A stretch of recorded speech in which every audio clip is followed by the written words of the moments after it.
Aujourd'hui, on voit comment créer des masques d'écrêtage dans Photoshop.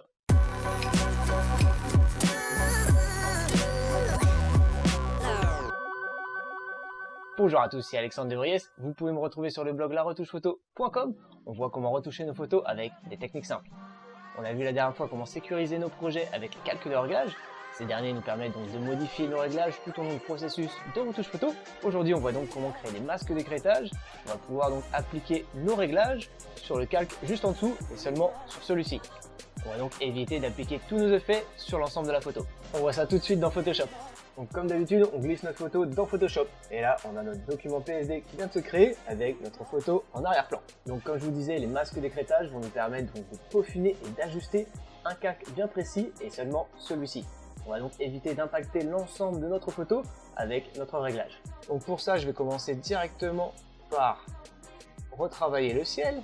Donc je fais une sélection sur mon ciel et je vais tout de suite créer par exemple un calque de réglage, on va dire exposition. Donc imaginons je veux revoir donc l'exposition de mon ciel, donc j'apporte légèrement plus d'exposition sur une valeur à 0,20 pour ma photo. Je renomme tout de suite mon calque. Donc là il n'y a pas de surprise, c'est exactement ce qu'on a vu la dernière fois dans le cours calque de réglage. Et imaginons maintenant que je veux revoir donc la teinte de mon ciel. Pour ça je vais créer donc un calque de réglage teinte saturation. Je vais augmenter la saturation comme ceci. Donc là, je vois bien que mon calque de réglage teinte saturation a un impact sur l'ensemble de la photo. Et moi, c'est pas du tout ce que je veux seulement qu'il ait un impact sur le ciel. C'est là que rentrent en compte les masques d'écrêtage. Donc un masque d'écrêtage, ça se trouve où? Ça se trouve juste ici. Ce réglage s'applique à tous les calques inférieurs. Donc je vais cliquer, je peux observer donc une petite flèche qui indique seulement que mon teinte saturation a un impact seulement sur mon calque exposition et seulement sur celui-ci. Décocher pour voir comment celui-ci fonctionne. Je peux d'ailleurs revoir un petit peu la saturation sur une valeur à 45 par exemple.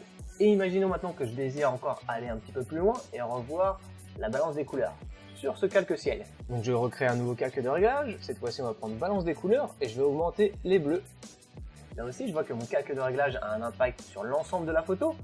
Moi comme je vous ai dit, je veux seulement impacter le ciel. Et là je crée un calque de réglage. Et voilà, comme ceci. Je peux d'ailleurs augmenter les cyan sur une valeur à 30 parce qu'on aime les valeurs justes. Donc comme je vous l'ai dit, un calque de réglage, on peut y revenir à n'importe quel moment. Vignette de calque, je clique 2 fois et je retrouve donc mes derniers réglages. Et par exemple, on peut augmenter encore un petit peu plus de cyan sur une valeur à 60 et encore revoir donc les magentas sur une valeur par exemple à 35. Je ferme mon calque de réglage et je peux même changer le mode de fusion.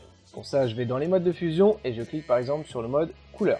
En appuyant sur CTRL, je peux donc sélectionner tous mes calques comme ceci et les regrouper dans un dossier. Je fais CTRL G que je renomme ciel. Et imaginons maintenant que je veux réveiller le jaune qui se trouve juste ici, le jaune vert. Je me remets sur mon calque arrière-plan avec la baguette magique comme on a vu la dernière fois dans les calques de réglage. Je peux faire clic droit, plage des couleurs. Je remets un petit coup donc sur la zone à sélectionner comme ceci. Je peux revoir la tolérance donc pour augmenter ma sélection. Sur une valeur à 80, ça devrait convenir. J'appuie sur OK. Donc l'animation de mes petits tirets m'indique que ma sélection est prête. Je vais pouvoir me rendre dans les calques de réglage et sélectionner cette fois-ci l'exposition. J'augmente très légèrement l'exposition sur une valeur à 0,30. Donc là, pas de surprise, c'est exactement ce qu'on a vu sur les calques de réglage. Je peux revoir mon masque en cliquant 2 fois et faire apparaître la fenêtre sélection masquée. J'ajoute un petit contour progressif sur une valeur à 1 pixel, donc pour avoir un léger flou autour de mon masque. J'appuie sur OK et applique mon flou à mon masque. Je renomme tout de suite mon calque de réglage. Je vais nommer jaune-vert. Et imaginons maintenant que je vais revoir la saturation de ce calque de réglage. Il suffit de me rendre une nouvelle fois ici et sélectionner saturation. J'augmente la saturation. Donc là, encore une fois, mon calque de réglage a un impact direct sur l'ensemble de la photo. Donc j'ai créé mon masque d'écrêtage et je peux observer directement les effets en direct. Donc sur une valeur à 35, ça devrait être correct. Et je peux maintenant peaufiner cette couleur avec le calque de réglage balance des couleurs. Donc je sélectionne le calque de réglage balance des couleurs. Je peux directement créer mon masque d'écrêtage et augmenter le jaune. Là c'est un petit peu trop, on va revenir sur une valeur à 25 et ajouter donc un petit peu de vert très légèrement sur une valeur à 15. Et je ferme. Je fais Shift cette fois-ci et je rassemble donc tous mes calques de réglage dans un dossier.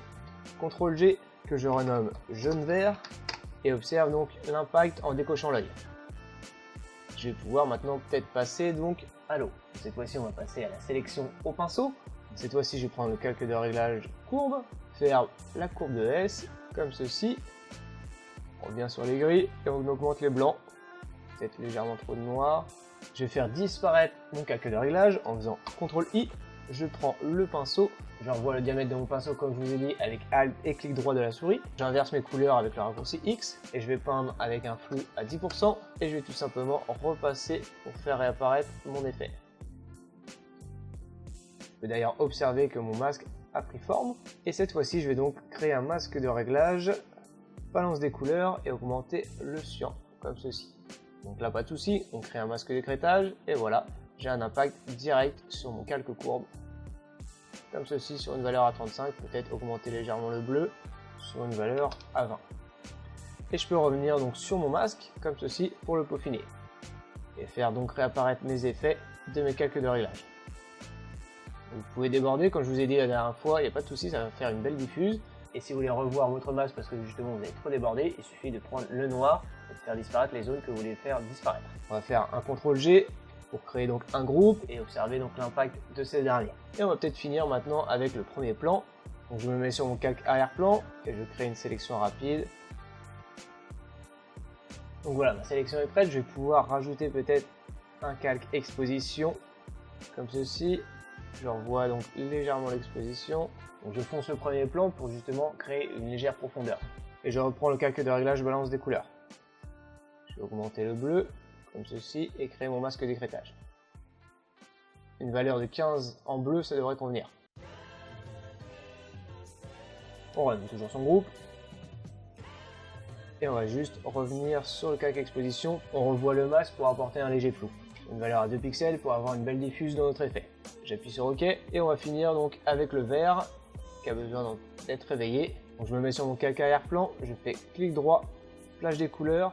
J'observe donc ma sélection dans la fenêtre plage des couleurs et je peux même recliquer à gauche à droite pour justement voilà voir que ma sélection change. Et comme j'ai envie d'avoir le maximum de vert, rester sur une sélection à 80, j'appuie sur OK et je vais me mettre sur teinte saturation, réveiller la saturation comme ceci. Donc là c'est un petit peu trop, on va redescendre sur une valeur 45. Je clique deux fois pour revoir donc mon masque sur une valeur à 2 pixels. Pour un léger flou, j'appuie sur OK, que je renomme vert, et je vais rajouter une légère exposition donc pour apporter un peu plus de lumière. Je crée mon masque d'écrêtage pour avoir un impact direct sur mon calque de réglage, teinte saturation vert. J'appuie sur CTRL, je sélectionne mes calques de réglage, je fais CTRL-G et je crée un groupe. On renomme vert et on décoche l'œil pour voir l'impact. Voilà, je pense qu'on a fini, on va pouvoir donc regrouper tous nos dossiers dans un même dossier. Donc, je me mets sur mon calque vert. J'appuie sur Shift et je clique sur mon dossier ciel. Là, j'ai toute la sélection donc, des dossiers qui viennent de se faire. Je fais une nouvelle fois CTRL-G et je décoche l'œil donc pour voir tous mes effets. On prend un petit peu plus de recul. Comme vous avez pu le voir, les masques d'écrêtage sont super simples à mettre en place. Ce sont en fait des calques de réglage que l'on applique directement sur le calque inférieur. Ce qui nous évite donc d'avoir un impact direct sur l'ensemble de la photo et d'avoir un meilleur contrôle sur notre projet. Pensez à mettre un gros like sur la vidéo ou à la partager ou alors un petit commentaire si vous avez n'importe quelle question ou alors des idées de tutos. Ou abonnez-vous à la chaîne pour ne louper aucune vidéo. Je vous dis encore un grand merci de m'avoir suivi aujourd'hui. On se retrouve la prochaine fois pour les objets dynamiques. Ciao et bonne retouche. Passons maintenant, on va essayer maintenant de refaire exactement. Donc je peux regrouper, en appuyant sur CTRL, je peux donc regrouper, en appuyant sur CTRL, je peux donc regrouper, je suis cette chaise. Et je peux même changer le mode de fusion de mon calque. Et je peux même changer. Et je peux... Ah putain!